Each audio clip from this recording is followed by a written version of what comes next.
함께 찬양하시겠습니다.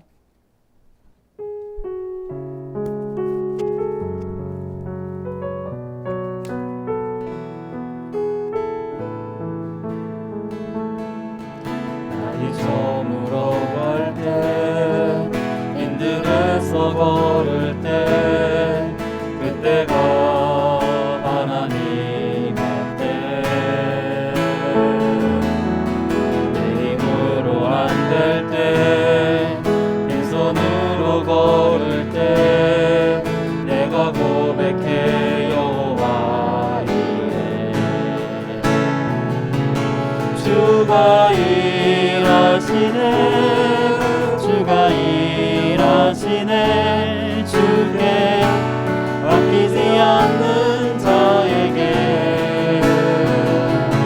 주가 일하시네, 주가 일하시네, 신뢰하며 걷는 자에게. 우리 모인 이곳에 주님 함께 계시네. 우리네 아버지네. 작은 떡과 물고기 내 모든 걸 드릴 때, 모두 고백해 여호와 이래. 주가 일하시네, 주가 일하시네, 주께 아끼지 않는 자에게. 주가 일하시네, 주가 일하시네, 신뢰하며 걷는 자에게. 주가 일하시네, 주가 일하시네, 주가 일하시네, 주께 아끼지 않는 자에게. 주가 일하시네, 주가 일하시네, 신뢰하며 걷는 자에게.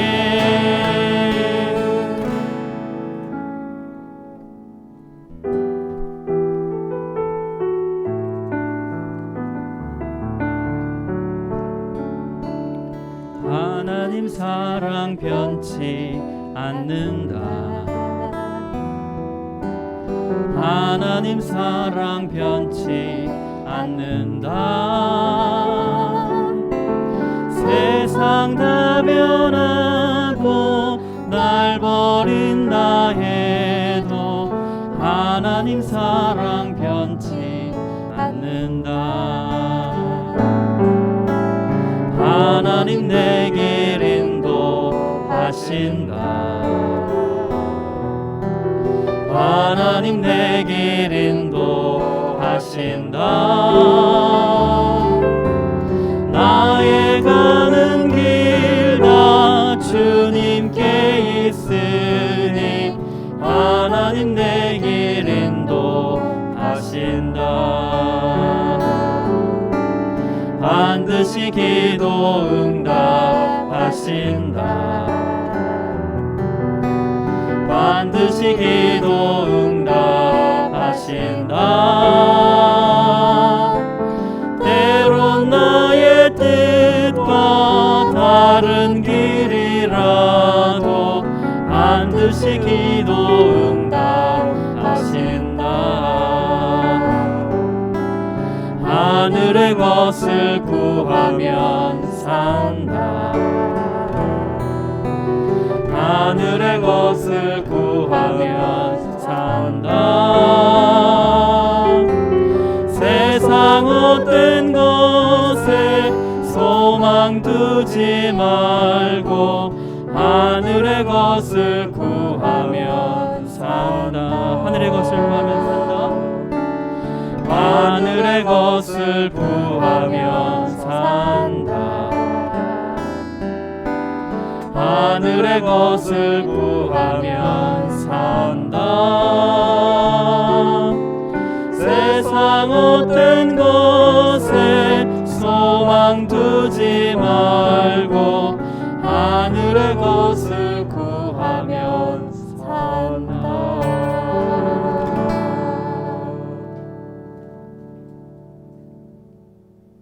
하늘의 것을 구하면 산다. 하늘의 것을 구하면 산다. 세상 헛된 것에 소망 두지 말고 하늘의 것을 구하면 산다. 이 땅에 살면서 이 세상을 짊어지고 이 세상을 책임지며 하늘의 것을 구하며 산다는 게 참으로 쉽지 않다라는 것을 날이 갈수록 느끼고 있습니다. 그럼에도 불구하고 하나님의 자녀로서 하늘의 것을 구하며 사는 수요사경이 되기 위해서 이렇게 다시 한번 시작해 봅니다. 수요사경회를 시청해 주시는 시청자 여러분, 벙커원 교우 여러분 반갑습니다. 환영합니다. 이 자리 백미님 계십니다. 백미님 안녕하세요. 네, 안녕하세요. 네, 반갑습니다. 그리고 유기농 수사님 자리 계시고요. 네, 정말 반갑습니다. 네, 정말 반갑습니다. 네. 네, 한문동 목사님도 함께 하셨습니다. 네, 생명사랑교회 한문덕입니다. 네, 보통 이렇게 한 명 한 명 이렇게 돌아가면서 어떻게 지내셨을 묻는데 그거 그냥 다 생략하고 한 번에 어떻게 지내셨습니까 모두들 편하게. 반대로 전도사님은 어떻게 지내셨습니까? 저요? 아 이거 어머 이렇게 훅 물어봐 주시니 너무 감사하네요. 좋네요. 그러네요. 글쎄요 정말 하루하루 산 것 같아요. 특별한 거 뭐 없이 하루하루 산 것 같습니다. 아 그거 제 이번 주일날 김용민 전도사님 설교를 들었는데 수고하고 무거운 짐진 자들이었거든요. 근데 그때 수고하고 무거운 짐진 자들이 누구냐면은 사회의 어떤 흐름을 따라서 서로 마스크를 지면서 마스크를 쓰면서 그리고 이 사회에 참여하고자 하는 모두가 수고하고 무거운 짐진 자들이 아닌가라는 말씀을 하셨거든요. 그 말씀에 되게 은혜를 받으면서 저 이렇게 턱스크 되게 좋아하거든요. 그러면 안 되겠다라는 다짐을 한번 해봤습니다. 네, 저는 그랬고요. 어떻게 다른 분들은 어떠셨어요? 일주일이 너무 기다려졌습니다. 네, 감사합니다. 죄송합니다. 네, 백미님은 어떻게? 그냥 뭐 일상을 사는 거죠, 그냥. 그렇죠, 다 네, 그런 것 그냥 같아요. 일상을 살아가는 것 같아요. 그냥, 네, 그냥 김치도 담고 아. 집안 청소도 하고 아, 네. 이렇게 철수님은 잘 계시죠? 너무 잘 있죠. 이렇게 날카로운 질문을 하실 때와는 전혀 다른 이미지세요. 목사님 어떠셨어요? 네, 뭐 저도 네. 코로나와 함께 사는 생활이죠. 지금은 이게 계속. 너무 네, 일상이 네. 되는 것 같아요. 그렇죠. 예, 네. 지금 뭐 김호란 교수님 얘기 들어봐도 예, 내년 연말까지 끝나지 않을 확률이 높다. 예. 그래서 끝나는 것보다는 예, 어떻게 코로나 상황에서 네, 잘 방역을 하면서 살아가느냐가 이제 아. 더 문제다 생각하고요. 네, 그래서 뭐 저도 모임이나 만남이 많이 줄었기 때문에 제가 원래 그러게요. 되게 잘 만나러 다니는 사람인데 네. 연예인 필로 근데 아, 그런 게 많이 줄어서 주로 이제 가족하고 많이 보내고 아이들이 대단하시네요. 아빠랑 지내는 시간이 되게 무척 소중하겠어요. 내년에 저도 개인 유튜브를 해보려고 네. 개인 유튜브 할 때 네. 뭐라고 할까 하다가 한문덕의 두화 신공이라고 할까 두 아이와 아들, 함께하는 아들. 신나는 공부 음. 해가지고 이것저것 아무거나 다 같이 공부하는 모습을 찍고 해볼까 좋을 것 그냥 같아요. 생각만 하고 있어요. 네. 자, 지난주 혹시 지난 시간에 AS 있으신가요? 아, 네. 네. 지난주에 저희 이제 말씀 이제 해주시면서 중간에 이제 잠깐 이제 말씀해주시고 넘어가셨는데 저는 이제 좀 정립이 안 된 게 그 하나님 나라와 교회 생활 이게 이제 어떻게 보면 하나님 나라는 저희가 이제 어릴 때부터 계속 기존에 이제 신앙생활 하셨던 분들 오래 하셨던 분들은 하나님 나라 그럼 하나님 나라에서 봉사하고 일을 하는 거는 교회와 그러니까 되게 밀접하고 교회 생활 교회에서 봉사하는 걸로 거의 이꼴로 되는 분들이 되게 많으실 거예요. 네. 사실 저도 그걸 분리하는 게 좀 되게 많이 아직도 어렵거든요. 근데 이제 말씀해주신 내용 중에 그럼 교회 생활을 너무 기쁘게 하는 것도 문제가 될 수 있다라고 그렇게 좀 언급을 해주셨는데 그러면 그 하나님 나라를 저희가 이제 지금까지 배워오면서 하나님 나라를 사는 것 그리고 하나님의 통치 그리고 그 누리고 사는 거에 대해서는 배웠어요. 근데 이제 교회 생활을 그럼 어떻게 그러니까 잘해야 된다고 얘기를 해야 되나? 그러니까 너무 깊숙이 빠지면 안 되는 거잖아요. 그러니까 그 조절하는 거를 어떻게 조절을 어떻게 해야 되는 건지 좀 그게 많이 좀 어렵더라고요. 그렇죠. 뭐 아예 적절히 해야지. 적절히 네. 정말 적절히 해야 되는데 적절하다는 게 어느 정도인가가 그거를 딱 한마디로 딱 무자르듯이 잘라서 얘기할 수는 없죠. 그렇죠. 그러니까, 어렵죠. 교회 때문에 이혼하는 가정도 있잖아요. 그렇죠. 그런데 이제 그래서 좀 우리 몇 가지를 좀 그런 기준을 각자가 세우기 위해서라도 몇 가지 기준을 한번 정리를 해보죠. 첫 번째는 아까 말씀하신 대로 하나님 나라와 교회 생활이 완전히 이퀄이다. 그거는 교회 생활을 할 때 하나님 나라를 누린다는 면에서는 아주 좋은 얘기예요. 의미가 있어요. 정말 세상에서 예를 들어 직장에서 예수님처럼 생활하다가 그때 말한 대로 오히려 욕먹고 이럴 수도 있잖아요. 네. 이윤을 추구하는 그런 곳에서 다 퍼주고 이러면은 잘리겠죠. 그래서 이 세상 삶이 모두가 하나님 나라의 삶처럼 되지 않을 수 있기 때문에 어쨌든 교회에서만이라도, 그러니까 세상에서는 뭐 차별도 있고 그다음에 뭐 학벌이나 또는 등등등 사회 권력 그런 구조 속에서 내가 당하기도 하지만 교회는 그렇지 않은 곳이어야 된다. 당연하죠. 그리고 그래서 교회가 그런 면이 분명히 있기 때문에 또 많은 사람들이 교회로 왔던 것이고 교회 생활이 즐거웠던 거죠.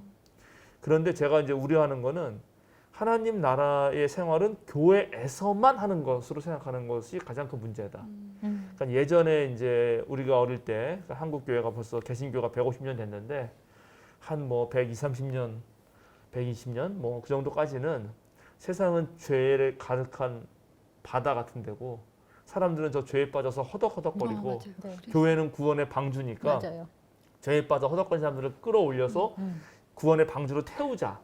그러니까 교회를 끌어들이자. 이 생각이 지배적이었다는 거죠. 그리고 전부 다 그렇게 배워왔어요. 그래서 어려워요, 사실은. 그걸 깬다는 게.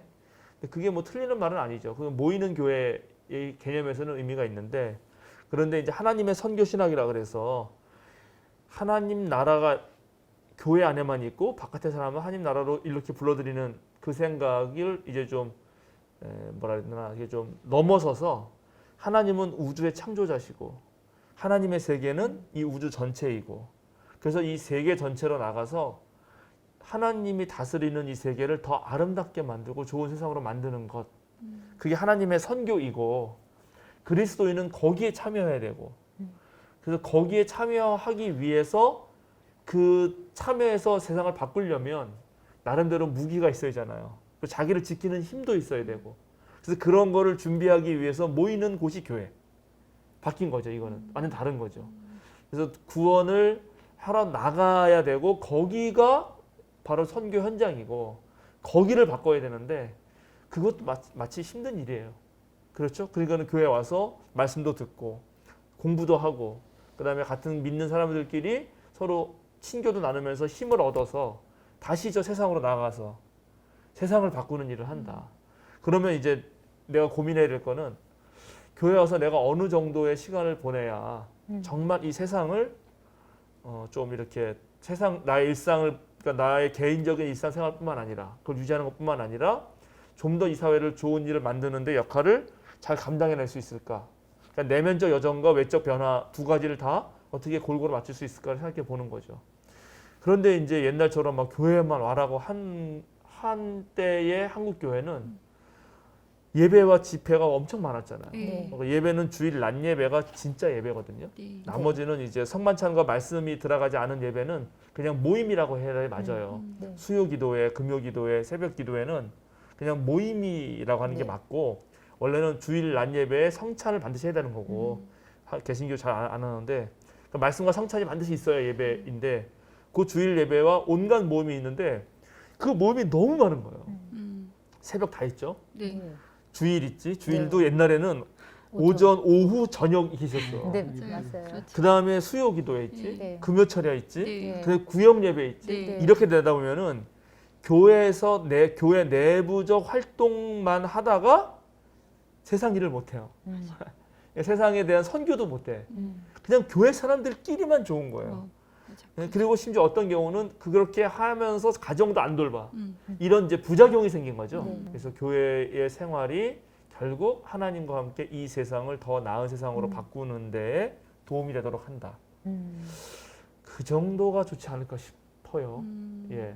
그 기존 교회에서는 아까 말씀하신 대로 뭐 금요철야, 구역 예배, 하루 종일 교회에 있어야 되고 수요 예배도 나가야 되고 새벽기도 나가야 되고 이걸 다 하지 않으면 여기서 최소 뭐 새벽기도는 아니더라도 몇 가지를 하지 않으면은 신앙이 없는 것처럼 교회 생활을 제대로 하지 않는 것처럼 인식이 돼서 그것 때문에 또 상처받아서 교회를 나가시는 분들도 계시고 이게 어떻게 보면 이게 신앙생활의 기준 정죄의 요건이 되는 좀 그런 걸 전 많이 봤었거든요. 그렇죠. 근데 이제 그렇게 모여서 결국 무엇을 하느냐 첫 번째. 그렇게 해서 뭘 또 목적은 뭐냐 이게 중요한데요.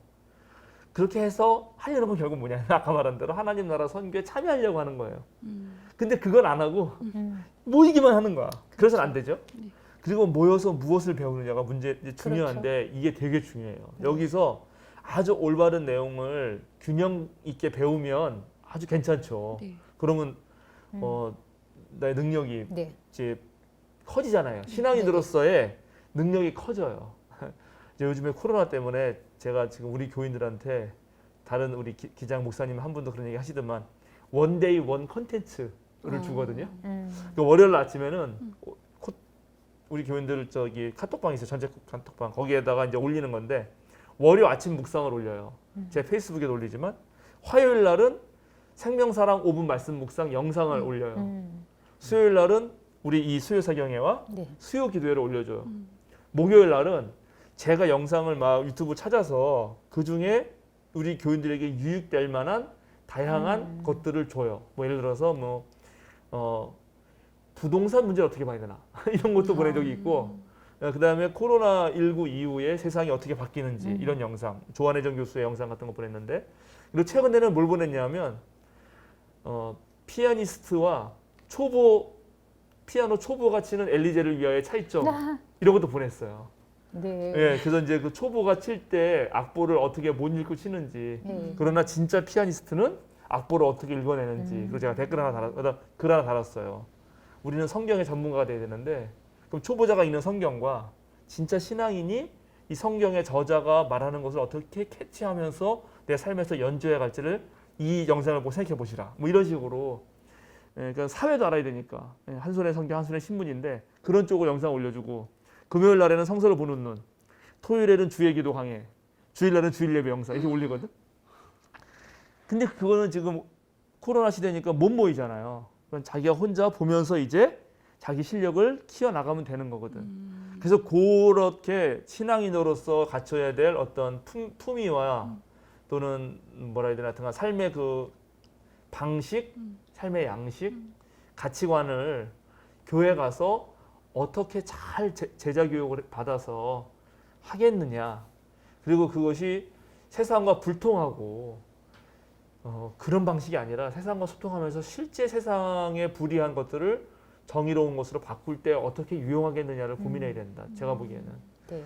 그런데 만약에 그런 게 없이 배우잖아요. 그럼 어떤 일이 되냐면 이제 잘못된 거짓 선지자. 네. 참 목사로서 목사의 거의 미안한데 네, 네. 잘못 가르치는 사람들 얘기를 일주일 내내 들어봐요. 우리가 예를 들어서 거짓 뉴스를 정보에 계속 노출되잖아요. 그러면 그게 나중에 진짜인 줄 안다고. 맞아요. 그러면 이상한 사람이 되는 거예요. 네. 근데 자칫하면 그렇게 될 수 있다는 거지. 네. 교회 생활도. 네, 네. 그죠? 네, 맞아요. 네, 맞습니다. 그래서 우리가 제가 그 지난주인가 지지난주인가 솔로몬 애쉬의 그 얘기를 해드렸는데 분명히 이쪽에 선분하고 이쪽 선분 중에 A가 딱 맞는데 네. 10명이 B라 그러면 자기도 B라고 말할 수밖에 없다 네네. 그랬잖아요. 그런데 한두 명이라도 B가 아니라 C라고 말한다. 예를 들어서 또 다른 얘기. 네, 네. 그러면 이 사람이 더 A라고 말할 확률이 높아져요. 네. 이게 무슨 말이냐면 의견이 다양하면 네. 한 사람에게 똑같은 말을 주입식 받아서 그렇게 하지 않고 네네. 다양한 의견을 듣고 얘기할 줄 알면은 네. 바른 판단을 하는 확률이 높아진다는 거죠. 네. 그런데 한 교회만 다니면서 네. 예를 들어 정강훈 씨 교회만 다니면서 계속 그 얘기만 듣고 네. 유튜브도 계속 그 청기도 영상 훈련하니까 네네. 그런 얘기만 듣고 계속 그것만 들으면은 어느 순간 정말 정광훈은 본인이 그렇게 말했지만 그걸 네. 들은 사람도 저 사람은 선지자고 성령의 네네. 본체시고 하나님 까불지 말라고 말해도 아무런 문제가 없는 것처럼 느껴진단 말이죠. 그러니까 대단히 이건 심각한 문제가 될 수 있기 때문에 그러니까요. 그래서 그런 사람들에게 일정한 인문학적 양식, 그다음에 자연과학적 지식, 네. 그다음에 성경도 바르게 읽는 방법 네. 이런 것들을 알려줘야 되는 거죠. 네, 네. 네, 교회 생활 적절히 잘해야 됩니다. 네, 맞습니다. 제가 이제 가끔 농담 삼아서 우리 교회도 뭐 그렇고 옛날 다니는 교회도 그렇고 너무 교회 열심히 다니는 애가 있어요. 그러면 교회 어른들 보기에는 사실 제가 그런 애였어요. 너무 좋지, 기특하고 진짜 애가 교회를 다 네. 하고 좋아. 그럼 그것도 잘하면서 학교 생활도 잘하고 네. 학생이면 그다음에 청소년 시기에 누려야 될 것들이 있거든. 네. 그 또래 애들하고 네. 그것도 해야 될 거 아니에요. 네. 근데 그건 하나도 못하는 거예요. 그래서 애들하고도 왕따야. 음. 학교에서도 아무것도 잘 못해. 무능력해. 근데 교회만 오면 칭찬받아. 음. 근데 교회만 인정해 주니까 얘가 교회에서만 살아. 아. 이게 과연 온전한 인간으로 살게 하는데 교회가 도움을 주는 거냐고요. 음. 이럴 때 목사라면 아, 너 그렇게 하면 안 된다. 너 네. 교회 그만하라. 음. 너는 딱 주일 예배만 오고 음. 나머지는 네 친구들하고도 좀 음. 지내고 그런 방법을 알아야지. 학교 공부도 중요하니까 그것도 해야 된다. 음. 이렇게 해야지. 학교 공부 맞습니다. 다 소용없다. 세상에 학문은 초보적인 맞아요. 거니까 이런 바울 사도의 말을 막 지 맘대로 인용하면서 그렇죠. 마치 그렇게 가르치는 거는 대단히 위험할 수 있다. 그럼요. 어떻게 보면 그것도 다 목사님들이 자기 교회 인원 수나 어떤 그걸 보기 때문에 그렇게 많이 했던 것 같은 생각도 듭니다. 맞아요. 지금 이 말 네. 되게 중요한데 이게 교회만 키우려고 하다 보면 교회에 충성한 사람들을 많이 늘릴수록 그럴 좋잖아요. 수밖에 네. 없죠.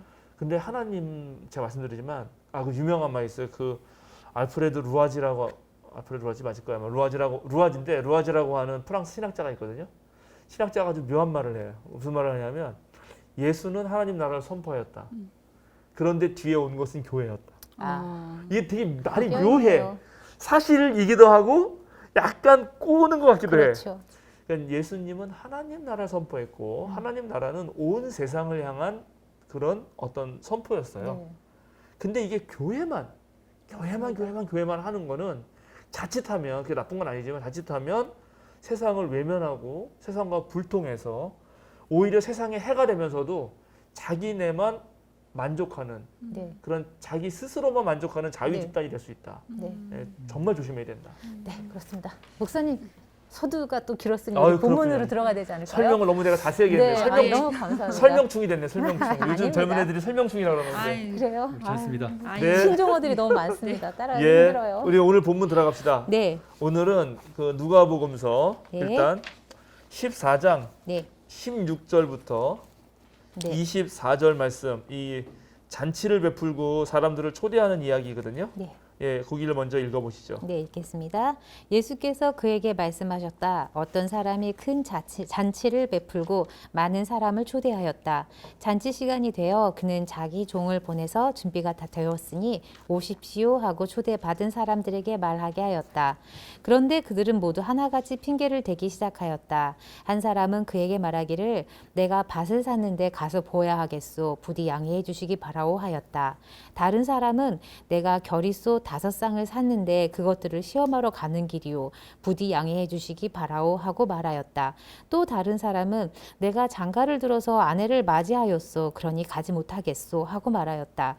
그 종들이 돌아와서 이것을 그대로 자기 주인에게 일렀다. 그러자 집주인이 노하여 종들어 말하기를 어서 시내의 거리와 골목으로 나가서 가난한 사람들과 지체 장애가 있는 사람들과 눈먼 사람들과 다리 저는 사람들을 이리로 데려오너라 하였다. 그렇게 한 뒤에 종이 말하였다. 주인님 분부대로 하였습니다만 아직도 자리가 남아 있습니다. 주인이 종에게 말하였다. 큰 길과 산 울타리로 나가서 사람들을 억지로라도 데려다가 내 집을 채워라. 내가 너희에게 말한다. 초대받은 사람들 가운데서는 아무도 나의 잔치를 맛보지 못할 것이다. 네, 아멘. 좋습니다. 조금 있다가 이거 동일한 비유라고 흔히 말되어지는 마태복음도 읽을 거예요. 그런데 네네. 지금 읽지 않고 네. 그리고 또 다른 것도 읽을 건데 일단 요 얘기에 대해서 여러분이 가장 많이 들었던 설교나 이 본문을 어떻게 이해하시는지 살짝 먼저 얘기하고 또 다른 걸 한 번 더 읽어봅시다. 네. 누가부터 얘기하시나? 기존에 들었던 설교는 이제 천국 비유. 네. 천국 비유고. 네, 네. 천국 비유는 초대를 하였으나 초대받지 아니, 그러니까 초대를 하였으나 뭐 자기의 기존의 이익들을 쫓아서 거절해서 이제 다른 어떻게 보면 가난한 사람들, 지체장애가 있는 사람들이 천국에 들어갔다. 그러니까 그 초대장을 받았을 때에 뿌리치지 말고 따라가라. 그렇지. 네. 네, 네. 들어갔는데, 근데 사실 저는 이거 이제 예습을 하면서 좀 달리 봤어요. 달리 봤어요? 네. 뭘? 그러니까 기존의 설교는 그렇게 들었으나 예전부터 들었던 생각이 이제 어떤 사람이 큰 잔치를 베풀었잖아요. 네. 근데 많은 사람을 초대하였는데 초대한 사람들은 정작 오지 않았단 말이에요. 네. 그러면은 여기 뭐 다 나름대로의 이유가 있는데 음흠. 모두 안 갔다고 음. 했어요. 음흠. 그러면 그 잔치를 베푼 사람한테 문제가 있지 않았을까? 그런 생각도 들었다. 네. 음. 그리고 네. 예. 근데 저 보니까 쭉 어. 근데 또 그러니까 초대를 거절한 사람들은 또 나름의 다 이유가 있어서 예의 있게 거절을 했단 말이에요. 음흠. 그런데 이 사람은 잔치를 베푼 사람은 오히려 더 화를 내고 음흠. 자기를 약간 무시했다는 식으로 음. 해서 종들을 또 시켜갖고 가서 음. 아무나 데리고 오라고 한 거잖아요. 음. 거리에 음. 있는 사람들. 음흠. 그러니까 기존에 있는 사람들은 좀 있는 사람들, 음흠. 좀 부자들 음. 그런 사람들을 초대했는데 나중에는 막 거리에 뭐 가난한 음. 자들 음흠. 이렇게 그렇게 그런 사람들은 뭔가 이 사람 약간 좀 그리고 그냥 막 데리고 와. 약간 폭력적인 것도 보이고 23절에 억지로 네. 억지로라도 데려와라. 이게 네. 폭력적으로 보이죠? 네. 그런 것도 있고 음흠. 그리고 약간 또 나중에 뭐 초대를 음. 받은 사람들 가운데서 아무도 나의 잔치를 맛보지 못할 음. 것이다. 약간 뒤끝도 있어 보이고. 네, 맞습니다. 그렇군요. 좋아요. 네. 아, 좋습니다. 그 수사님- 다른 분들도 얘기를 한번 해보시죠. 수사님 의견 네, 저도 듣고 비슷하긴 싶어요. 한데 음흠. 이건 잔치라고 하면은 먹을 것이 많고 풍성하니까 음. 누구라도 기준 없이 그냥 들어갈 수 있겠다라고 음. 기쁘게 맞아서 갈 것 같은데 음흠. 말씀하셨던 것처럼 핑계를 막 대요. 음. 그리고 그 잔치를 주관하는 그 사람이 얼마나 어떤 인덕을 쌓는지 모르겠지만 온전하지 못하니까 이렇게 피한 건 아닐까라는 생각을 좀 했어요. 그런 생각도 하고. 네, 그러다 음. 보니까 본인이 생각했던 내가 다 초대하면 다 오겠지라는 그런 생각으로 이렇게 잔치를 초대한 건지 음흠. 그 사람들에 대한 어떤 상황과 실상들을 파악하지 않고 좀 이기적인 사람이라는 생각도 좀 하게 됐었어요. 이 사람 이기적인 사람 아닌가? 예. 그런 생각도 해봤다는 거고. 예. 전사님은? 야, 정말 새롭네요. 저는 이런 발상의 전환들이 너무 좋은 것 같아요. 네. 기존에 들었던 설교는 다 그러잖아요. 음. 다 우리 초대받으면 무조건 따라가야 된다. 이거잖아요. 그래서 하나님 나라에 초대받은 너희들 뭐 이렇게 세상 것 너희 삶에만 바쁘다가 하나님 나라 초대에 부응하지 못하면 안 된다라고 설교를 들었었고 거기까지 생각을 했었거든요. 저 두 분의 아이디어는 정말 참신하고 좋다고 생각을 합니다. 좋습니다. 전 거기까지입니다. 제가 제일 많이 들었던 설교는 네. 이 본문을 가지고 총동원주일 때 맨날 들었던 설교예요. 네, 맞아요. 맞아요. 여기 23절 주인이 종에게 말하였다.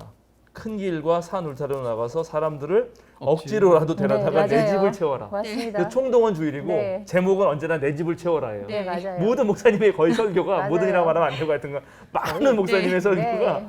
대부분 그래서 이게 정말 그 그렇죠. 얘기일까 이렇게 생각을 한번 해보고요. 네.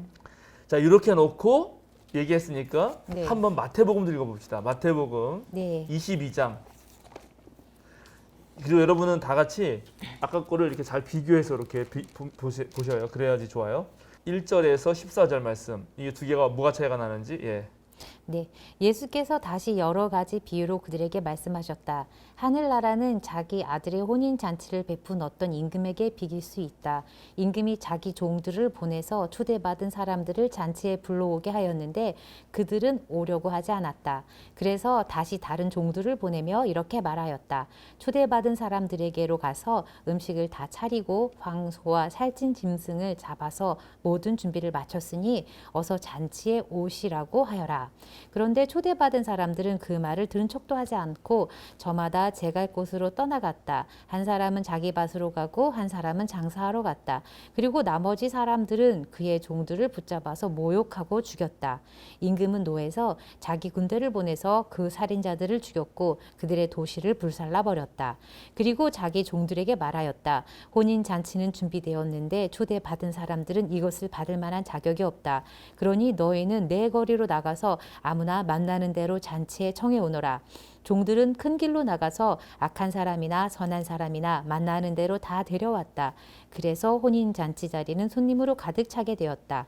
임금이 손님들을 만나러 들어갔다가 거기서 혼인 예복을 입지 않은 사람들이 한 명 있는 것을 혼인 예복을 입지 않은 사람이 한 명 있는 것을 보고 그에게 묻기를 이 사람아 그대는 혼인 예복을 입지 않았는데 어떻게 여기에 들어왔는가 하니 그는 아무 말도 하지 못하였다. 그때 임금이 종들에게 분부하였다. 이 사람의 손발을 묶어서 바깥 어두운 데로 내던져라. 거기서 슬피 울며 이를 갈 것이다. 부름 받은 사람은 많으나 뽑힌 사람은 적다. 이게 지금 다 읽으셨죠? 네. 누가복음서하고 이거하고 같은 주제죠. 기본적으로 네. 일단은 그렇죠. 그렇죠. 초대- 내용은 비슷하다고 잔치 말할 수 있죠. 베풀고 네. 초대했는데 일부는 거절했고 그렇죠. 원하는 사람들이 왔고 뭐 예. 이런 내용이잖아요. 네네. 근데 너무 다르지 않아요? 느낌 너무 네. 달라요. 너무 달라요. 너무 다르죠. 네. 너무 달라요. 자, 이럴 때 당황스럽죠. 네. 왜 그렇죠. 우리가 당황스럽냐면 이제 이래서 우리가 좀 성경을 알아야 되는데 그러면 이게 어려운 거예요. 이 비유가. 이 비유를 똑같이 맞비교해 놓고 공통적인 거를 뽑아내서 그거가 예수님 하신 비유의 확률이 높은데 원형. 네. 예수님의 원래 비유의 원형은 뭘까? 그걸 음. 찾아내야 되는데 찾아내기가 무척 어려워요. 이렇게 다르니. 그럼. 그죠? 네. 그리고 분명히 원형이 있었으니까 이게 구전되다가 어느 시점에서 마태복음서에 예. 어느 시점에서 누가복음 저장 딱 네. 기록됐을 거예요. 네. 그리고 기록할 때도 물론 마태복음서 저자가 누가복음서 저자가 자기 교회에 맞게 수정했을 거예요. 네. 신학적 의도를 가지고 이제 편집 비평이라고 하는데 그래서 이렇게 달라진 거란 말이죠. 그러면 이래서 이걸 이제 찾아나가야 되는데 원래 예수님이 하신 비유는 뭐였을까요? 그냥 이 정도만 보고 원래 예수님은 어떤 비유를 하셨길래 이렇게까지 바뀌어졌을까 서로 누가 이거 상상력을 발휘해서 이게 만약에 하나님 나라의 비유라면 근데 왜 하나님 나라의 비유일까요 이게? 만약에 하나님 나라의 비유라고 지금 여기 나와 있지도 않은데 하늘나라. 하늘나라는 자기 아들의 혼인 마태복음에는 잔치를 하늘나라. 마태복음은 아예 나오네. 네. 네. 다행이네 마태복음은 나와서 네. 자 그렇죠. 그러면 하늘나라라고 아예 나오면은 네.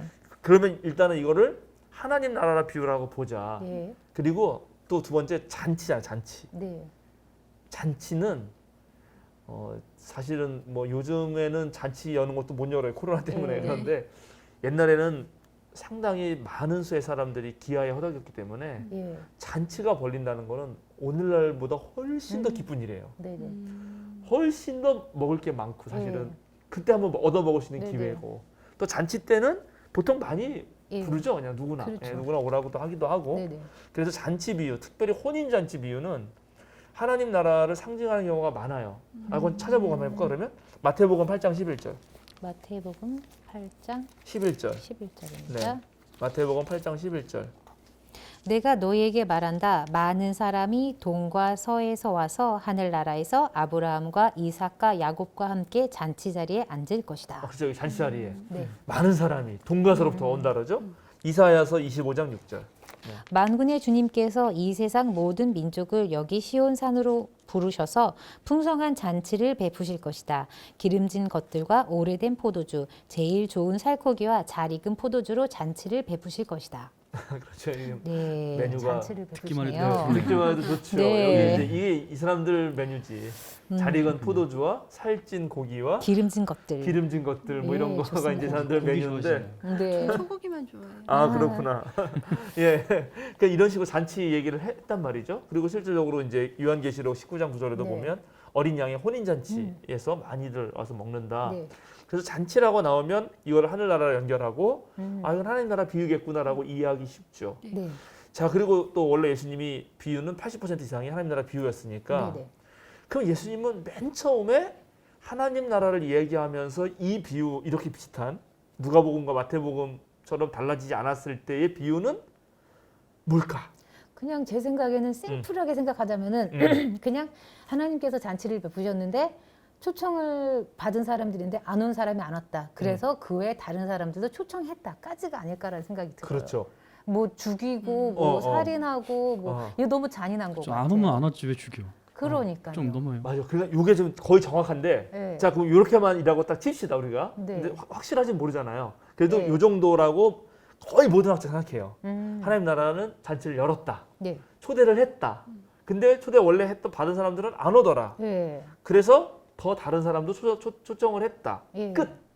그러면 그 비유가 주는 교훈은 뭐예요?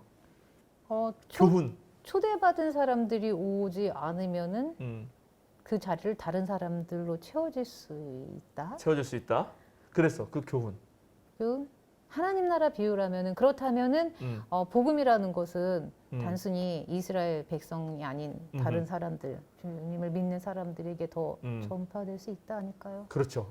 이렇게 네. 말할 수 있죠. 그러니까 네. 뭐냐면 원래 아마 예수님은 하나님 나라가 그래서 다 초청을 했는데 초청이 거절당하는 경우도 있다.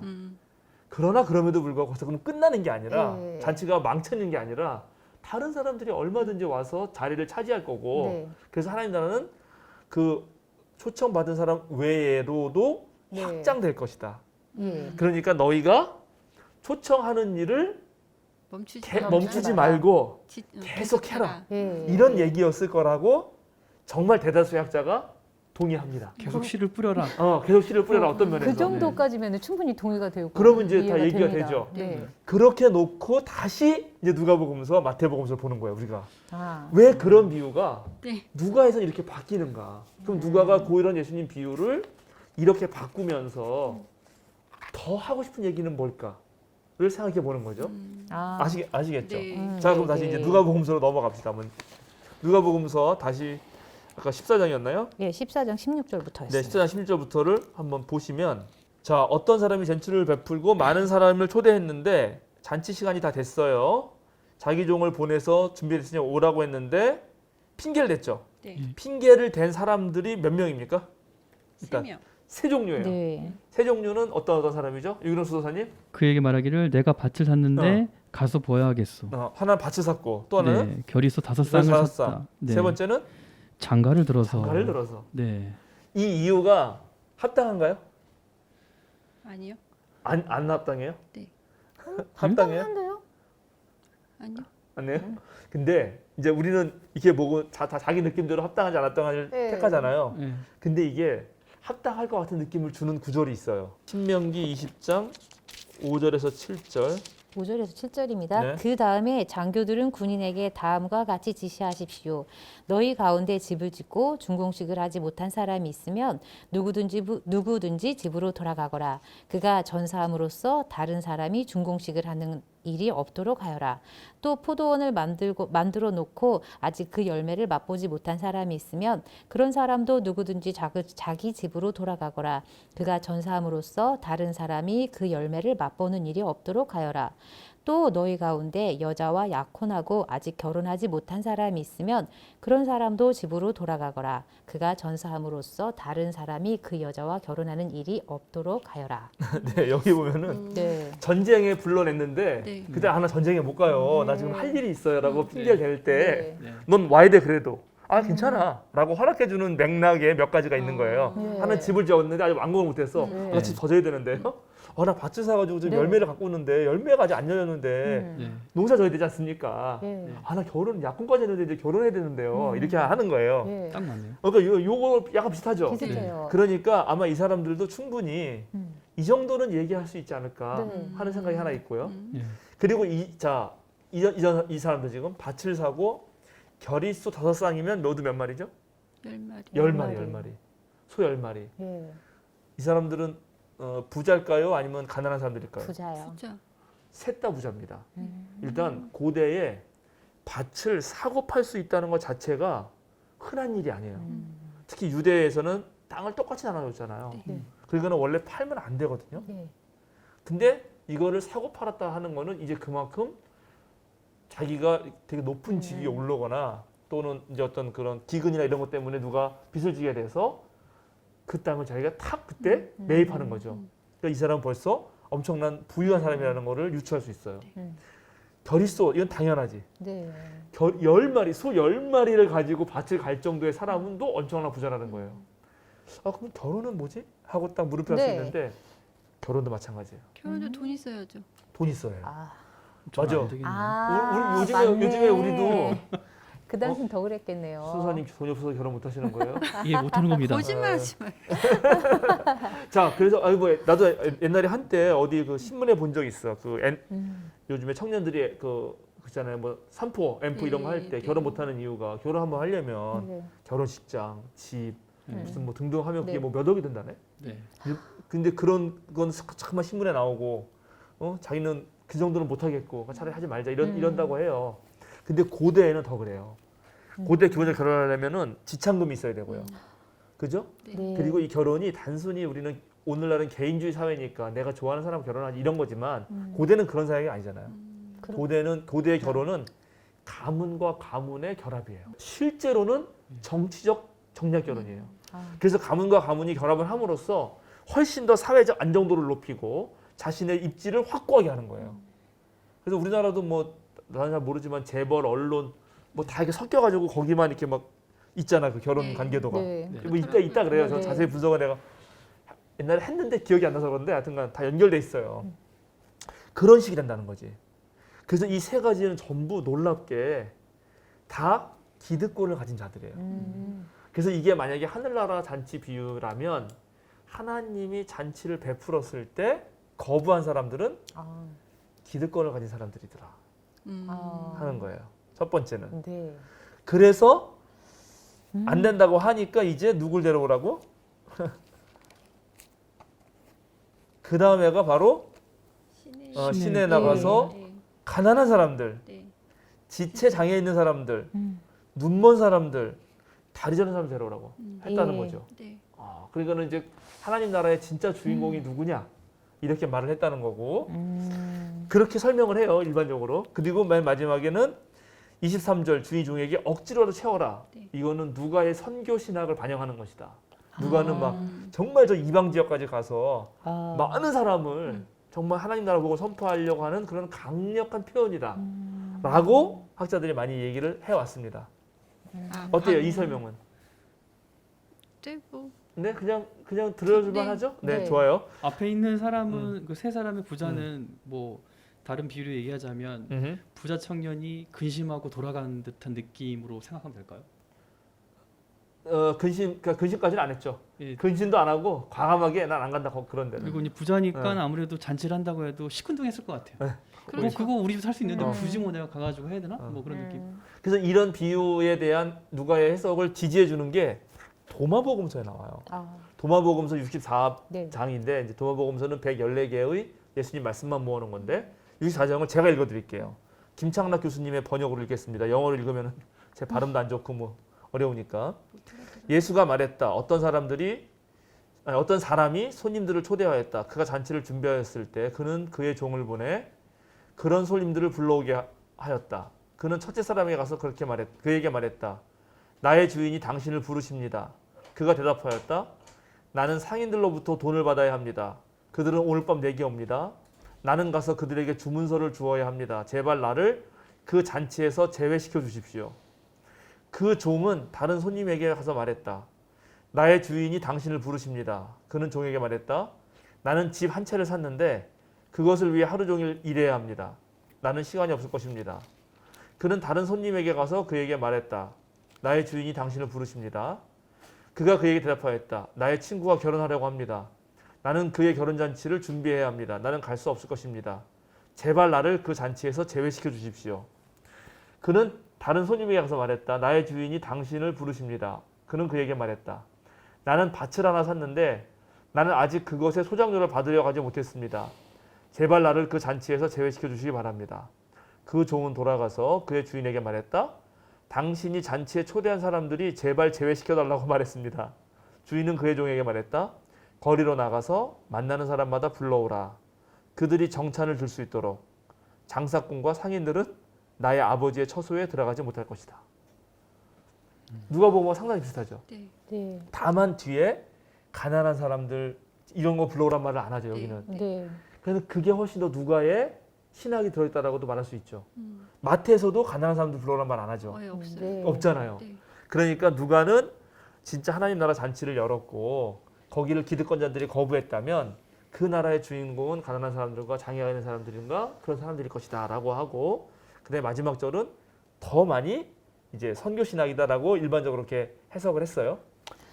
이해되셨죠 이제? 네. 누가복음서? 초대는 기득권에게 먼저 가긴 간 거네요. 당연하죠.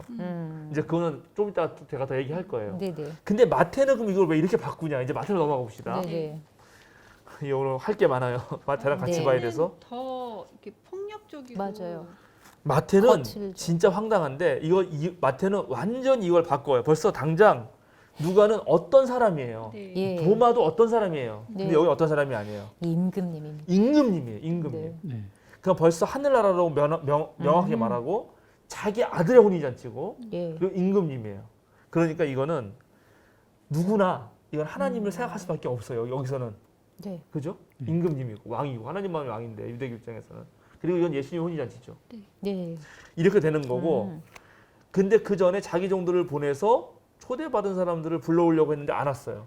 예. 그랬더니 또 종을 보내. 네. 그 종을 네. 두 번 보내죠. 네. 네. 이거는 바로 구약의 예언자들을 말하는 거예요. 계속 보냈던 예언자들. 그러니까 마태는 이걸 구원사적 맥락에서 설명을 하는 거야. 첫 번째는 안 와. 네. 그 또 다시 예언자를 보내서 더 설명을 자세하게 해. 네. 이제 야 음식 차리고 황소도 잡고 살진 짐승도 잡았다. 준비 다 마쳤다. 와라. 그랬는데 그때도 듣지도 않고 어떻게 다 제가고 떠나갔어요. 네. 네. 밭으로 가고 장사하러 갔어. 네. 근데 이 사람들이 이유는 얘기하지 않아요. 네. 네. 요 얘기 이유는 얘기하지 않고 요게 있다는 거는 예수님이 처음 얘기에 이런 얘기를 했을 것 같은 거죠. 여기가 조금 겹치니까 예. 요 겹치는 것만 빼면은 아. 그 사람들을 불렀다. 근데 그 사람들은 초대에 응하지 않고 밭으로 가고 장사를 갔다. 네. 근데 거기에 왜 안 갔는지 설명은 누가 붙인 거지 말하자면. 예. 그리고 그래서 다른 사람 불러왔다. 네. 이렇게 됐을 거라는 거지. 이제 원래는. 그리고 더 황당한 거는 그리고 나머지 사람들은 그의 종들을 붙잡아서 모욕하고 죽였다. 그래서 예언자들의 죽음. 그래서 예언자들이 하나님께 회개하고 돌아오라 할 때 그 말을 안 듣고 오히려 예언자들을 박해하고 죽이는 뭐 아합이나 네. 그 누구야 아합의 아내 이세벨 같은 네. 경우에 엘리야를 죽이려고 막 그랬잖아요. 네. 그런 걸 느끼죠. 그랬더니 이제 화가 난 거죠. 하나님 화가 나가지고 자기 군대를 보내서 그 살인자들을 죽이고 그들의 도시를 불살라 버렸다. 이거는 뭘 나타냈은 걸까요? 이거는 지금 마태가 알레고리로 계속 풀어가는 건데 자기식대로 이게 뭘까요? 이게 바로 66년에서 72년 동안 벌어진 로마 유대 전쟁을 말하는 것입니다. 그렇게 이해하는 거예요, 마태는. 아, 마태는. 마태는 유대 백성들이 그동안 하나님이 네. 이렇게 잔치를 베풀면서 여러 가지 예언자들을 보내줬는데 네. 니네가 안 받고 심지어 관심도 없고 네. 예언자들까지 죽였지. 그 벌로 너희가 로마한테 당하고 다 죽은 거야. 아, 그럼 그렇게까지. 마태는 오히려 되려 그 유대인들을 대상으로 해서 그렇죠. 어떻게 질타를 했다고 해야 되나? 질타하는 거죠. 지금. 예. 그래가지고 이제 그런 유대인들은 더 이상 혼인잔치 준비 안 된 그 전 유대인들 말하는 거죠. 네. 초대받은 사람들은 발 자격이 없고 이제 내 거리로 나가서 아무나 만나는 잔치 청해 오너라. 이게 누구냐? 이게 이제 유대교에서 나온 기독교 공동체겠죠. 네. 아무나 이제 그때는 네. 다 오게 한 거예요. 유대인들은 맨 처음에 하나님의 선민인 유대인들에게 먼저 보냈는데 거기는 거부했기 때문에 벌을 받았고 이제 벌 받아서 유대교는 점점 시들어질 거고 우리 기독교가 성장하는데 거기는 아무나 다 오는 거죠. 그래가지고 진짜 아무나 데리고 왔어요. 네. 예. 그랬더니 악한 사람도 들어오고 선한 사람도 들어온 거죠. 그러네요. 그래서 네. 교회에 문제가 생기겠죠. 네. 자, 벙커교회도 그렇고 생명사랑교회도 아무나 와라 이렇게 말할 거예요. 원칙적으로는. 그렇죠. 교회 아무나 와야지. 누구나 오는 곳이니까. 근데 막상 아무나 오게 하면 꼭 말썽을 피우는 분들이 있어. 그렇죠. 공동체에 뭔가 이렇게 같이 하지 못하고 네. 오히려 공동체를 파괴하거나 네. 그런 사람도 생길 수 있거든요. 현실적으로. 네. 교회는 뭐 온갖 상처와 죄인들과 아픈 사람들과 또 뭐 별의별 사람들이 다 모이는 곳이니까 그런 일이 벌어진 거예요. 마태복 교회에도. 그랬더니 뭐라 그래? 임금님이 와가지고 예복 입지 않은 사람이 너 왜 예복 안 입었냐? 나가라. 이렇게 된 거예요. 그러니까 저는 그 예복 입지 않은 사람을 이렇게 한 게 사실은 아니 나가서 아무나 데리고 오라고 그렇지. 해놓고 맞아. 아니 뭐 옷 안 입었다고 예복 안 입었다고 또 쫓아내는 것도 뭔 심상가 했죠. 그렇죠. 완전히 그렇게 생각해요. 누구나 네. 다. 이거 말이 안 되잖아요. 아무나 네. 그러놓고. 근데 이렇게 말할 수밖에 없었던 마태 공동체 상황이 있었다는 거죠. 이러면 이제 이해가 되잖아요. 아주 현실적인 얘기라는 거죠. 그러면은 교회에 왔는데 음, 악한 사람도 오잖아요. 천국도 오죠. 악한 사람도 오고 선한 사람도 다 오잖아요. 오죠. 그게 맞는 거고요. 그렇죠. 근데 그 사람이 악하다는 이유로 가라 이래도 된다는 얘기인 건가요? 그 사람이 와서 그러면 이제 선하게 바뀌어야겠죠. 이 공동체의 규약을 따르고 네. 그리고 여기서 뭔가를 해야 될 거 아니에요. 그대로. 네.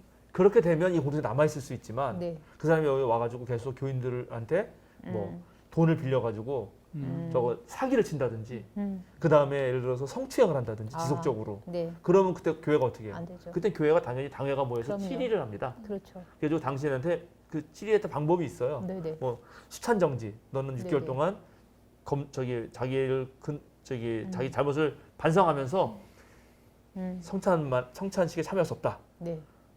근데 그래도 그것도 안 듣고 계속 그 나쁜 짓을 하는 거야. 그러면 이제 출교. 그렇죠. 네, 맨 처음에 견책 이런 것도 쫙쫙 네네. 단계가 있거든요. 네네.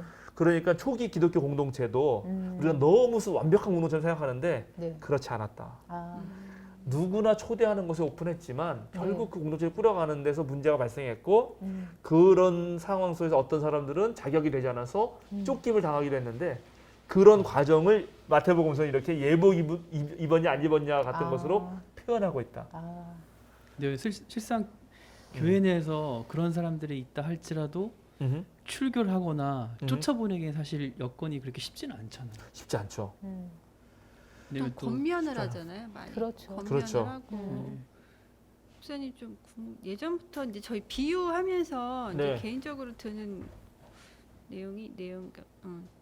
지금 이제 예수님의 말씀을 예수님께서 비유 말씀을 갖고 지금 이제 내 복음서의 저자들이 각각 자기 공동체 그리고 그때 그 상황에 맞게 이렇게 지금 다 어떻게 보면 재해석을 해서 넣었잖아요. 그렇죠. 그러면 굳이 이렇게 하지 않고 그냥 직설적으로 지금 우리 공동체 이런 상황이 있으니 제대로 하자, 똑바로 하자, 다시 바로 잡자 이렇게 하지 않고 굳이 이렇게까지 왜냐하면 그저 못 알아들었을까요? 그 당시에 자기 마태 공동체가 좀 그런 지금 의문이 좀 들거든요. 근데 이렇게 해야죠. 왜냐면은 예수님을 따르는 공동체잖아요. 그러니까 예수님 가장- 말씀은 그대로 두고 아니 그게 안 되는 거죠. 예, 고대 권위주의 사회에서 네. 지금 이 공동체는 예수님 때문에 모였고 벌써 예수님 돌아가신 지 한 뭐 7, 80년이 지난 네. 거의 70년까지는 아니지. 30년에서 80년이 50년. 네. 50년 넘게 60년 지난 상황인데 예수님의 말씀은 구전됐는데 그게 무슨 뜻인지 잘 모르죠, 사실은. 전한 사람 잘 모르고. 그래서 이거를 자기에 맞게 설명을 해줘야 되는 거예요. 이 교인들한테. 우리가 이렇게 알아서 하자 이렇게 안 되지. 우리가 알아서 할 때도 누가 어떻게 우리끼리 알아서 해. 예수님이 뭐라고 말씀하시는지 그게 중요하지. 해서 예수님 말씀 반드시 끌어들여야죠. 이건 예수님 때문에 생긴 공동체거든. 그렇게 그렇죠. 그렇죠. 그러나 우리가 여기서 새롭게 깨닫는 거는 예수님이 어떤 비유의 말씀을 하셨어도 그게 오랜 구전 단계와 기록 단계에서 얼마든지 이렇게 서로 완전히 다른 비유처럼 될 수 있다는 걸 발견한 거예요. 이해하셨죠? 이해는 되는데 네. 자, 그래서 이 정도까지 이해는 됐고, 네. 근데 제가 오늘 아까 얘기를 하면서 더 정말 재밌고 놀라운 거는 아까 누가복음서 네. 네. 제가 설명했잖아요. 네. 그게 일반적인 해석이에요. 일반적으로 그렇게 많이를 해왔어요. 네. 여기 선교 신학에 네. 되는 거고 하나님의 나라의 주인공은 기득권자가 아니라 가난하고 힘든 사람들이다. 네. 근데 갑자기 백미님하고 유현수 도사님이 음. 잔치 자리에 온 사람들을 네. 생각하는 게 아니고 초대한 사람이 문제 있는 거 아닌가? 맞아요. 이렇게 얘기를 하는 거예요. 네. 네. 이게 수요사경의 그동안의 훈련 때문에 갑자기 생각하게 된 걸까? 아니면 원래부터 이렇게 정말 뛰어난 창작력, 창의력이 있는 것일까 생각을 하게 되는데 그렇게 볼 수도 있어요. 이제 우리가 관점 바꿔보는 거예요. 그렇죠. 관점을 이 비유가 예수님이 정말 하나님 나라의 주인공은 그런 가난한 사람들이다라고 그렇게 누가가 해석한 걸로 볼 수도 있지만 이 초대를 한 사람의 네. 포커스를 맞춰서 보면 다르게 볼 수 있다. 네. 근데 다르게 볼 수 있는 그 가능성을 누가가 말하고 있어요. 이걸 내가 이제 다시 얘기하려고 그래요. 자, 14장 다시. 14장 1절. 예. 읽을까요? 네, 읽어주세요. 어느 안식일에 예수께서 바리새파 사람의 지도자들 가운데 어떤 사람의 집에 음식을 잡수시러 들어가셨는데 사람들이 예수를 지켜보고 있었다. 예, 지금 바리새파 사람의 지도자들 가운데 어떤 사람이 집에 가서 같이 음식을 먹는 거예요. 네. 네. 네, 그런 일이 진행됐습니다. 그리고 무슨 얘기를 좀 하시다가 네. 7절. 예수께서는 초청을 받은 사람들이 윗자리를 골라 잡는 것을 보시고 그들에게 비유를 하나 말씀하셨다. 초청을 받은 사람들이 이제 온 거야. 네. 자기도 갖고. 근데 사람들이 윗자리에 앉으려고 그래요. 이게 고대에 음. 그 사람 모이는 자리가 쫙 있어요. 음. 그래가지고 정말 그 위계 질서에 딱 앉아야 돼. 그러면 자기가 초청 받으니까 나도 이 정도 되겠지 하고 좀 윗대에 딱 앉는 거야. 그래서 이거 가만히 보시다가 말하시는데 그렇게 하지 말라는 거지. 네. 낮은 자리로 앉아라. 그러면 그 사람이 와서 높은 자리 앉으시지 이러면 자기한테 영예가 되는데 네네. 윗자리에 앉아있다가 내려가 그러면 창피하고 완전 무안하잖아요. 맞아요. 그 얘기를 하셔요. 예, 예, 맞아요. 근데 오늘날도 여러분 이런 거 진짜 그 무슨 이제 특별한 그 커뮤니티 뭐 예를 들어서 학교 커뮤니티 이런 데가 이제 계급이 있잖아요. 네네. 만약에 교수님 무슨 은퇴 기념식이다. 그럼 거기에 자리에 어떻게 누가 앉아야 될 것 같아요? 초기 제자, 후기 제자, 공부 잘한 제자 뭐 이런 거 네. 있을 수 있잖아요. 네. 자리가 딱 배열될 수 있고 맞선 같은 거 보러 가면 맞선이 아니라 뭐지 상견례? 네. 그럼 양가 부모님 앉고 그다음에 그 맞아요. 옆에 누가 앉아야 되나? 뭐 이런 거 다 네. 고민되죠. 그러니까 이런 거 생각 한번 해보시면서 보면 되는 거예요. 그래서 그 얘기를 하신 다음에 또 뭐라고 하냐면은 자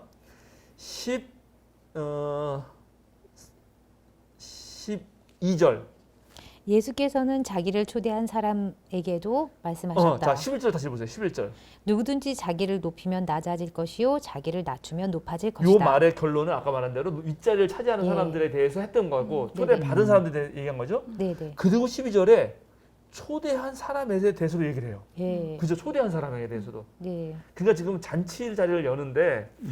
초대받은 사람들이 해야 할 일과 음. 초대하는 사람이 해야 할 일을 나눠서 얘기하는 거예요. 예. 지금. 자 뭐라고 얘기하는지 읽어주세요. 내가 점심이나 만찬을 베풀 때에 내 친구나 내 형제나 내 친척이나 부유한 이웃 사람들을 부르지 말아라.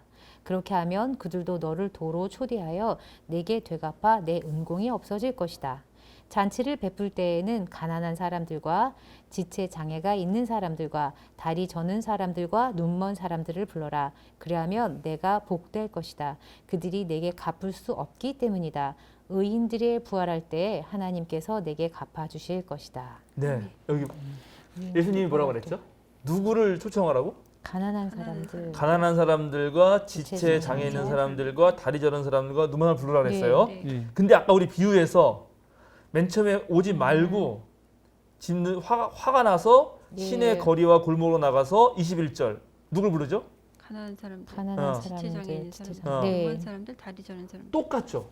음. 그러니까 지금 이게 뭐냐면 근데 재밌는 게 자 그러면 이 지금 예수님 비유에서 잔치를 베풀어서 초대한 사람은 예수님이 여기 명령을 처음에 따랐나 안 따랐나요? 안 따랐죠. 안 따랐어요. 네. 이게 재밌는 거라. 우리는 여태까지 이 비유를 초대받은 사람 입장에서 생각했어요. 맞아요. 내가 거기 가면 얼마나 좋냐. 네. 예를 들어서 문재인 대통령이 이제 각부 요인을 다 초대했어. 야당 대표 다 모여가지고 와서 같이 좀 우리 협치합시다. 근데 이것들이 다 바쁘다고 안 오네. 그러니까 문재인 대통령이 화가 나셔가지고 야 그럼 우리 국민들 다 와라.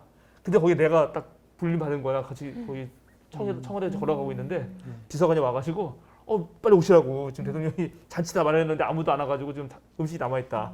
그럼 나 신나게 갈 거야. 아마 맛있게 먹고. 이렇게만 생각했단 말이죠. 그런데 관점을 달리해서 포커싱을 초대한 사람 입장만 보자는 거죠. 이 말 때문에. 네. 그러면 자, 이 사람은 첫 번째 예수님 말씀을 듣습니까? 안 듣습니까? 안 들었어요. 안 들어죠. 안 들었더니 어떻게 됐죠? 첫 번째 화가 났죠. 초대한 사람들이 사람이 안 옴으로써 네. 이 사람이 모욕을 당합니다. 수치를 당해요. 자 이제 이게 중요해요. 이거를 우리가 여기만 읽고는 모를 수밖에 없어서 이게 이제 신학 공부를 해야 되는데 제가 말했죠. 1세기는 명예와 수치가 무척 중요합니다. 네. 그리고 여기 큰 잔치를 베풉니다. 그리고 네. 많은 사람들 오게 해요. 네. 그 큰 잔치와 많은 사람들이 올 때 절대 아무나 올 수 없어요. 1세기에는. 지금도 마찬가지지. 네. 지금도 만약에 백민님, 유경수 도사님, 유경수 도사님 결혼하신다고 이제 쳐. 유경수 도사님이 지금이 뭐 그렇게 사회적으로 지위가 있는 사람이 아니지만 나중에 만약에 되게 유명하고 사회 지위 있는 사람이다. 정치적으로도 중요하고 경제적으로 중요한 인물이에요. 예. 그럼 누굴 초대하겠어요? 급이 되는 사람들 불러야죠. 급이 당연히 된 사람 부르죠. 예. 거기에 다 급이 된 사람만 부릅니다. 절대 아무나 부르지 않아요. 그 자리 딱 정해져 있는 자리인데 한 뭐 여기 1000명 좌석이 있다.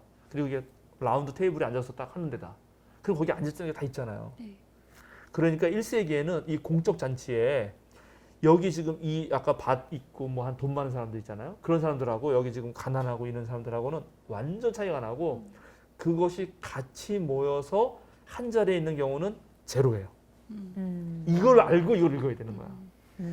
그러면 예수님 얘기는 뭐냐? 예수님의 이 지금 아까 명령 네. 그런 사람 부르지 말고 이런 사람을 불러라는 거는 당시에 완전히 없는 것을 이제 만들라는 거예요. 이거 엄청난 충격적인 얘기입니다. 그리고 이것 때문에 결국 기독교가 세계 종교가 되는 건데 나중에 언제 또 다시 얘기하려고 올 거예요.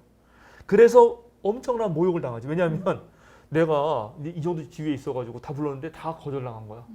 그럼 여기 잔치 음식을 엄청 많이 해놨고 아무도 안 와요. 그럼 어떻게 되지나? 완전 쨍피하죠. 완전 수치고 진짜 얼굴 구겨지는 거예요. 그래서 그 다음에 어쩔 수 없이 누굴 불러온다? 아무나라도 불러와야 되니까 얘네들을 불러오는 거예요. 근데 불러온 사람 보세요. 자, 근데 더 웃긴 게 있어요. 24절 다시 보면 뭐라고 말하냐면 내가 너희에게 말한다. 초대를 받은 사람들 가운데서는 아무도 나의 잔치를 맛보지 못할 것이다. 자, 그러면 지금 이 나중에 불러온 사람들 21절 네. 그 사람들은 맛을 봤죠. 네. 네. 그럼 이 사람들은 초대를 받은 사람입니까? 안 받은 사람입니까? 안 받은 안 사람이죠. 받죠. 그러니까 초대를 안 받은 사람들에게 안 받은 사람들이 와서 먹는 거예요. 내 잔치를. 그렇게까지밖에 할 수 없었던 이 사람의 이 괴로움. 근데도 어떻게 했냐? 근데도 22절 그렇게 했어. 했는데 주인이 분부대를 했는데 자기가 남았어. 자기가 자리가 남았어. 얼마나 창피해요. 음. 그러니까 자리 채우려고 어떻게 이제는 억지로. 예. 그러면 이 비유는 무엇이겠는가?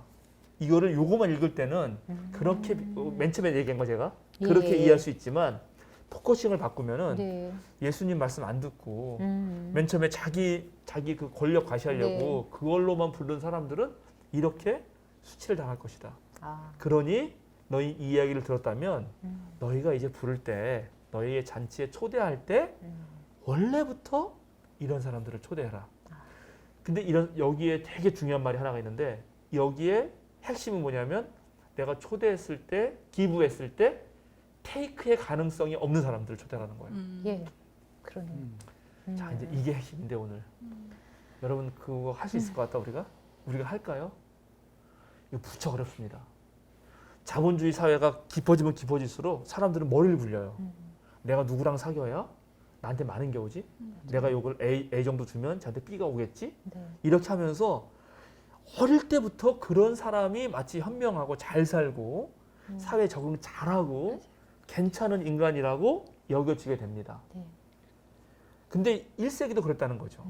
예수님이 그거를 깨고 이제 누구나 꼭 그런 걸로만 가지 말고 너무 이쪽으로 기우니까 모든 인간이 다 그렇게 하고 있는 거야. 예. 이 사람을 나의 효용가치로만 생각해가지고 기브 앤 테이크로 생각하는 거죠. 그런 사람이 대다수인 거예요. 그럼 거기에서 해당되지 않는 사람들. 상호 영향을 줄 수 없고 호의와 보답을 할 수 없는 사람들. 호의를 베풀면 보답을 해주고 거기에서 배제된 사람들, 주변 부인들. 그런 사람들도 에게도 호의를 베풀고 그런 사람들도 친구를 맞이하고 잔치에 초대하는 것은 보답이 주어지는데 누구한테 보답이 주어진다? 당사자한테. 당사자들 아니고? 그러니까 잔치 베푼 사람. 그러니까 베푼 사람한테 누가 보답을 해주는데 이 사람들은 못 해주잖아. 네. 그럼 누가 네, 해준다? 하나님. 하나님. 하나님. 하나님이 해준다. 네. 네. 그게 하나님 나라고 하나님의 보답을 기대해야지. 그러니까 오늘 그리스도인한테 물어보는 거예요. 당신들은 오늘날 교회 생활하면서 신앙생활하면서 누구의 보답을 바라고 초청하는가? 초청하는가? 우리는 하나님의 보답을 바라고 초청하는가? 아니면 똑같이 자본주의 사회처럼 내가 이렇게 해주면 쟤한테 얼마 들어오겠지 하고 초청하는가? 그래서 오늘의 제목이 네, 올해 제목은 나의 그래서 삶에 누구를 초대할까? 가 오늘의 나의 제목이었던 거예요. 삶에 나의 삶에 과연 누구를 초대할까? 네. 그러니까 오늘 예수님의 비유는 단순히 하나님 나라 잔치의 주인공들이 누구냐를 말할 뿐만 아니라 그것을 거부하는 사람들에게 강력하게 요청을 한다는 거죠. 이제 사회의 그런 호의를 베풀고 보답을 받을 수 있는 그런 이제 패트런 클라이언트, 지난번에 말한 후원자와 후원자를 받는 보호자, 요 사이의 관계에 아주 촘촘히 맺어가지고 거기에 들어와야지만 삶을 살 수 있게 만드는 구조를 깨뜨리면서 누구나 함께 할 수 있는 그런 세상을 만들려면 너희 가진 사람들이 보답을 받지 못할 만한 사람들도 너희 삶에 초대를 하고 그러면 이제 그렇게 하다 보면 너무 내가 힘들잖아 사실은. 그렇죠. 그럴 때 하나님께 보답을 받을 것을 기대해라. 그게 신앙이다. 참된 신앙이다. 인데 그런데 보세요. 이제 그런데 그거가 되게 잘 안 되고 제가 이제 책을 하나 그래서 가져왔는데 이 최근에 나온 책이에요. 정말 좋은 책 하나 소개시켜드리자면 대형 교회와 웰빙 보수주의. 김진호 목사님 제가 네, 정말 존경하는 김진호 목사님이 쓰시고 현대 우리 이제 한국의 대형 교회 상황, 이 정광훈 현상, 신천지 뭐 한국 교회 전체를 사회학적으로 분석한 책이에요. 이제 후발형 대형 교회라 그래요. 그러니까 이제 선발형 대형 교회들은 예를 들어서 뭐 순복음교회라든가 충현교회, 영락교회 이런 그 남아한 반공 세력들, 반공주의에 좀 이렇게 가득 생각을 가졌던 초기 기독교인들이 막 이제 크게 세운 교회들이고 그 나중에 후발형으로 세워진 교회들이 있어요. 뭐 소망교회, 사랑의 이런 데가 후발형이죠. 약간. 근데 그런 대형 교회들이 이제 웰빙 보수주의라는 건데 거기를 가만히 살펴봤더니 결국은 교회가 적당히 잘 사는 사람들의 친교 모임으로 되지 거기에 절대적으로 이렇게 지금 가난한 사람들, 지체 장애인들, 무슨 사회에서 낙인 찍힌 사람들 이런 사람들은 절대 들어갈 수 없는 철옹성이더라 하는 거죠.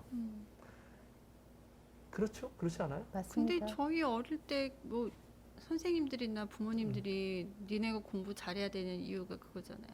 네가 그렇죠. 공부를 잘하고 좋은 학교를 가야 그 레벨에 맞는 사람들끼리 잘 살 수 있다. 그렇죠. 그래서 그런 교육. 우리 모두의 자연스러운 어떠한 그 안타깝지만 욕망은 여기 웰빙 정말 편하고 잘 살고 싶고 그리고 그런 사람들끼리 모여서 그런 사람들하고만 어울리고 싶어요. 나는 그게 나쁘다고 생각하지 않아요, 사실은. 다 그렇잖아요.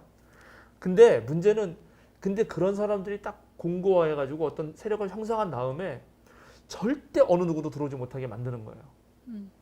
사다리를 자기 타고 올라온 순간 사다리를 걷어차 버리는 거지. 더 이상 못 그렇죠. 올라와. 그리고 여기에 절대 열지 않아요. 근데 예수님은 그렇게 해서는 안 되지 않냐라고 얘기했던 거예요. 그리고 예수님이 그렇게 더 말하셨던 힘은 뭐냐면 당시에 이런 철옹성을 싼 사람들은 극소수거든요. 몇 퍼센트가 안 돼요. 한 5%밖에 안 되는 사람들이 전체 사회의 그런 부와 권력을 90% 이상 가지고 있거든. 그런 사람들이 딱 하고 얘네들은 못 들고 하니까 여기 전체와 함께 나눠야지 전체가 하나님 나라가 되는 것이지라고 예수님 얘기하고 싶었던 거죠. 근데 오늘날은 이제 이미 예수님이 이렇게 주장하신 것이 실현돼 가지고 중산층이 두꺼운 사회라서 괜찮긴 한데 그래도 여전히 이 사회 밑바닥에서 힘들게 어렵게 사는 분들이 계시거든요. 분명히. 그럼 이런 사람들도 어떠한 제재 없이 들어올 수 있도록, 그죠? 사회의 어떤 도움을 받고 불평등을 당하지 않을 수 있도록 해야 되는 거죠. 그거를 개인적으로도 해야 되고 사회 구조적으로도 해야 되는 거지. 네. 그게 예수님이 지금 맞습니다. 초청할 때는 그렇게 하라는 거예요. 네. 그래서 저도 아주 개인적으로 그렇게 해보려고 꽤 노력을 해요. 뭐 예를 들어서 제가 이제 했던 것 중에 그냥 예를 들자면 그냥 예인데 예를 들어서 학교 같은데 대학원 이제 뭐 학부는 다르지만 대학원 같은데 가면은 이 공부 잘하는 애들이 있어. 네. 그리고 진짜 공부 못하는 애들이 있거든. 그러면은 누구랑 놀고 싶어요? 잘하는 친구. 잘하는 애가 놀고 싶지. 그래야지 얘가 교수가 되고 나중에 교수 되면 혹시라도 나랑 같이 뭐 해서 또 연결도 해주고. 네. 그러면 여기 이제 잘 안 되는 친구들은 언제나 이렇게 소외돼요. 그럼 나는 그게 이제 네. 못마땅한 거야 너무. 그래가지고 이제 그런 사람들 데리고 같이 이쪽하고도 친했지만 이쪽하고 더 뭔가 해보려고. 근데 여기는 그렇게 해봤자 사실은 쉽진 않죠. 뭐 남는 거 없죠. 안 돼, 남는 게 없어요, 잘안 진짜. 되죠. 그 괴로워. 맞아요. 그리고 지금도 저 이제 약간 이제 정신적으로 어려운 친구들이 있는데 몇 명 있어요. 그래서 저한테 네. 끊임없이 전화가 와요. 그럼 내가 이걸 받는다 그래서 나에게 도움될 건 한 개도 없고 나 정말 괴로워요. 네. 왜냐면 맨날 그 했던 소리 또 하고 맞아요. 했던 소리 또 하고 또 하거든. 이제 그럴 수밖에 없어요. 맞아요. 삶도 되게 힘들고. 맞습니다. 그분들이 이거 보고 있는 거 아닐까요 혹시? 봐도 괜찮아요. 뭐 네. 알아요. 알아도 알고 또 전화할 거예요. 왜냐면 그게 당장 힘들기 때문에. 그래도 계속 붙어 있겠습니다. 막 그렇게. 그럼에도 하지 않을까요? 불구하고 네. 하려고 하는 힘을 얻어야 맞습니다. 되는 거죠. 우리 그리스도인들은 네. 어떻게든. 맞아요. 근데 그럴 때 그럼 얻는 보상은 뭔가? 나도 고민하는 거죠. 하나님 주시긴 주신다는데 정말 주나? 네. 근데 주는 경우가 있어요. 맞습니다. 어떤 식으로 주냐면 정말 그렇게 하면 이 사람 자체가 바뀌어요. 네. 이 사람이 힘을 얻고 네. 삶을 살아가고 그때 나는 정말 무한한 희열 같은 게 있어요. 네. 기쁨이 있어요. 네. 기쁨이 있고 맞습니다. 그리고 이제 사람 대하는 게 달라요. 네. 뭐냐면 그렇게 해가지고 비록 이 사람이 학문 세계에서는 성공하지 못했지만 이제 다른 사람 살게 되잖아요. 그때 내가 가끔이라도 만나면 너무 환대하는 거죠. 정말 목사 같은 사람 없다 그러고 너무나 그때 그 즐거웠다 그러고 이런 거 있죠. 근데 오히려 이쪽 사람들 잘해줬어. 근데 딱 교수 되자마자 쌩까. 나는 교수가 안 됐고 얘는 교수가 됐어. 근데 아니 뭐 맞아요. 우리 언제부터 알았어요? 맞습니다. 이런 거죠. 그럼 지금 이 여기 예수님 네. 내가 예를 든 거예요. 얘. 네. 그러니까 여기서 이 예수님 말씀 안 듣고 그런 사람을 초대했는데 갑자기 어느 날 이 사람들이 당신 모른다고 이랬던 거라는 맞습니다. 거죠. 예. 저는 이렇게 말씀을 들으면서 빅민님 말씀이 맞는 것 같아요. 그러니까 아까 말씀하셨듯이 우리가 중산층이 되기 위해서 자라기 위해서 공부하고 노력하지만 그 목적이 우리끼리가 아니라 그렇지 않은 사람들을 베풀기 위해서 그렇게 가야 되는 게 맞는 거잖아요. 베풀기 위해서 우리가 더 준비해야 되지 않을까라는 생각을 해보게 됩니다. 목사님 방금 말씀하신 것처럼. 네, 그래서 제가 이제 네. 책 한 권만 더 소개하고 마치려고 예. 하는데 오늘날 이렇게 지금 가난하고 지체부재하고 이러면 우리가 맨날 머릿속에 떠오르는 게 노숙인들 떠오르는데 그렇게만 생각하지 말고 사회적 약자들이 많이 있어요. 네. 전 그 중에 하나가 지금 한국 교회가 아주 보수적인 웰빙 보수주의를 추구하는 그런 데가 똘똘 뭉쳐가지고 지금 반대하는 게 하나 있는데 포괄적 차별금지법에 대해 제정에 대해서 반대하거든요. 네. 근데 한국 사회에서 거기에 이제 차별을 금지하자는 말은 너무 좋은 말이니까 기독교적인 정신이 완전히 예. 그래서 그 반대할 이유가 없는데도 반대하는 이유는 거기에 이제 성소수자에 대한 차별 이야기가 들어가서 그래요. 그런데 예수님이야말로 당시 그런 어떤 호혜도 할 수 없는 사람들을 먼저 챙기고 당시에 무슨 세리와 과부라든가 무슨 뭐 그런 성노동자라든가 하는 분들 찾아간 이유는 그런 사람들도 이 사회에서 얼마든지 포용될 수 있는 사회를 만들려고 하는 거거든요. 근데 그걸 따르려고 해도 우리는 그러면 오늘날 한국 대다수의 교회가 이렇게 두 손 들고 반대하는 차별을 오히려 조장하는 그런 데에는 몇 가지 문제가 있기 때문이에요. 하나가 가장 큰 건데 그것 때문에 제가 이거 하는 건데 문자적 성서 읽기이죠. 문자 성서 읽기. 그리고 또 하나가 이제 혐오를 근거로 해서 자신을 공고화해왔던 습관인데 그거를 깨트리기에 좋은 책이 나와서 또 너무 좋은 책이 나와가지고 무시개네요. 네 예. 이대 박경미 교수님이신데 신약과 교수님이에요. 이분이 원래 이런 그런 성소수자 문제에 관심이 있었냐 그러지 않았어요.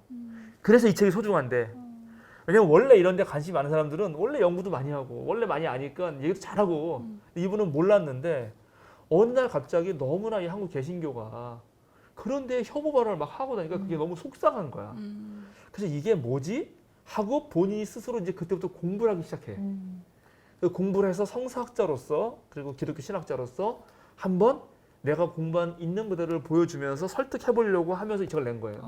그래서 제가 보기에는 복음주의 진영에 있는 기독교인들도 그리고 그 성소수자 문제에 대해서 오해 많은 분들도 사실 이렇게 좋은 책도 되게 많이 나왔는데 그래도 이 책 최근에 아주 따끈따끈하게 나왔으니까 우리가 예수님 말씀하신 대로 가난한 자와 지체부자유자와 다리 저는 자와 눈먼 자들에게 가라. 그들을 너의 삶에 초대하라고 할 때 거기에 해당되는 한 가지 사례로서 성소수자를 한 모금 내가 초대해 볼까? 라고 할 때 뭔가 꺼리고 뭔가 어렵다면 이 책을 먼저 읽어서 공부를 해봐라. 성서 퀴어를 옹호하다. 네, 네. 제가 또 저 이 두 분한테 아무런 받은 것도 없습니다. 네. 그냥 제가 너무 책을 발견해서 네. 오늘 아침에 저도 따끈따끈히 왔어요. 저희 집에. 네. 직한 거 아닙니다. 오늘도 시간이 많이 흐른 것 같습니다. 네. 네. 그래요. 이렇게 아유 그럼 많이 흘렀네 벌써. 네, 많이 흐른 것 같습니다. 이제 우리 마무리를 해야 될 것 같은데요. 편집을 잘 해주시겠죠 뭐. 네. 자 그러면은 네. 마치도록 하겠습니다. 그 마지막 얘기 하나만 더 그냥 하고 간단하게 네. 어쨌든 우리가 하나님이 예수님 꿈꾸셨던 나라는 사람이 있는 그대로 태어난 그대로 모두가 함께 공존하며 잘 사는 사회인데 우리는 여전히 나와 비슷한 사람, 내가 좋아할 사람, 그리고 훨씬 더 이 사회적 가치 속에서 높은 직위와 경제적으로 부한 사람들하고만 관계를 맺으려고 그래요. 예수님은 그렇게 하는 것이 결국 모두에게 좋지 않고 결국은 그 소수조차도 나중에는 배신을 당하고 수출당하게 될 것이니까 가능한 한 모든 사람과 함께 하도록 하자 하는 얘기를 해주신 거고 그래서 이 잔치 비유도 그런 비유다. 우리 그리스도인의 윤리적 자세도 일반적으로는 다 친한 사람하고 지내니까 정말 10번 초대하면 한 3-4번은 나랑 전혀 무관한 사람에게도 손을 내밀고 내가 전혀 받지 못해도 기부 혜택이 아니더라도 온전히 기부만 하는 그런 것도 한번 해보자 라는 제안을 드리고 싶습니다. 감사합니다. 기도하겠습니다. 주님, 저희가 연약하고 부족한 가운데 있어서 이웃들의 아픔에 공감하기보다는 내 문제에 너무 집중할 때가 많이 있는 것을 압니다. 나 또한 편하고 싶고 나 또한 높은 직위와 더 많은 부를 누리고 싶은 것도 압니다. 그러나 실제 그렇게 되었을 때도 우리의 욕망에 따라서 탐욕에 져서 계속해서 더 높은 것만을 추구하다가 예수님이 원하시는 하나님 나라와 멀어진 것은 아닌지 이 시간 고민하게 됩니다. 정말 하나님께 보답을 바라며 이 세상에서 아무것도 받을 수 없는 이들에게 주님의 사랑을 전할 수 있는 저희가 될 수 있도록 주여 함께 하옵소서. 아멘. 수요상영회가 그런 통로가 되길 원합니다. 아멘. 주님께 모든 것을 맡기며 동시에 주님의 뜻 가운데서도 우리가 함께 협력한 것을 다짐하며 예수 그리스도 이름으로 기도드립니다. 아멘. 아멘.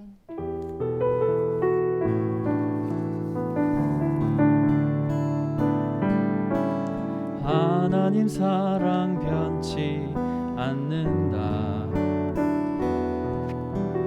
하나님 사랑 변치 않는다. 세상 다 변하고 날 버린다 해도 하나님 사랑 변치 않는다. 하나님 내 길 인도하신다. 하나님 내 길 인도하신다.